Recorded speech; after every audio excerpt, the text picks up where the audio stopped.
মুখ্যমন্ত্রী মমতা বন্দ্যোপাধ্যায় যে প্রকল্পটা চালু করেছে, ভারতবর্ষের ইতিহাসেই প্রথম পশ্চিমবাংলায় সাধারণ মানুষের কাছ থেকে এ প্রকল্পের তাদের মতামত নেওয়ার জন্য প্রত্যেকটা বুথ ধরে ধরে সেই জন্যই আজকে আমাদের পাড়া আমাদের সমাধান আপনাদেরকে নিয়ে আলোচনা হবে। জামালপুরে আজ পাড়ায় সমাধান ক্যাম্প অনুষ্ঠিত হলো আবুঝাটি 2 ও জারগ্রাম অঞ্চলের প্রাথমিক বিদ্যালয়।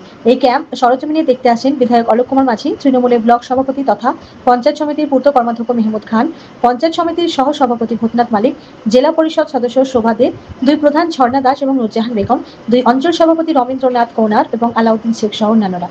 তারা প্রতিটি কাউন্টারে গিয়ে ঘুরে দেখেন, সাধারণ মানুষকে তাদের প্রয়োজনীয় সরকারি প্রকল্পের সুবিধা পেতে সাহায্য করেন। তারা নিজের হাতে ফর্ম ফিল আপ করে দেন। প্রচুর সাধারণ মানুষ এসে ভিড় করেছেন পাড়ার সমাধান ক্যাম্পে। পাড়ার সমাধান ক্যাম্প থেকে যে পরিষেবা দেওয়া হচ্ছে তাতে নিশ্চিতভাবে আগামী বিধানসভায় তৃণমূল কংগ্রেসকে ভালোই অক্সিজেন দেবে বলে মনে করা হয়েছে। ওয়াকিবহাল মহল। জামালপুর থেকে আশিস কুমার ঘোষের রিপোর্ট। সিদ্ধান্ত নিতে হবে। মুখ্যমন্ত্রী বলছেন যে আমাদের পাড়া আমাদের সমাধান, সেই জন্য সমাধানটা আপনাদের হাতে ছেড়েছে। আপনারা প্রস্তাব দিয়ে কোনখানটায় কাজটা করলে গোটা গ্রামের মানুষ খুশি হবে। মানে আপনাদের অনেক দিনের স্বপ্ন ছিল, দাবি ছিল, বরটিকে থেকে এই এলাকায় জঘন্য অবস্থা ছিল যে পদশ্রী রাস্তা, যেগুলো বড় বড় রাস্তা, সেগুলো হয়তো পাড়ায় সমাধানের জায়গায় আপনি ধরাতেও পারেন না, কিন্তু দিদিকে বলতে কমপ্লেন করলে সেই রাস্তাগুলো অনেক হয়েছিল।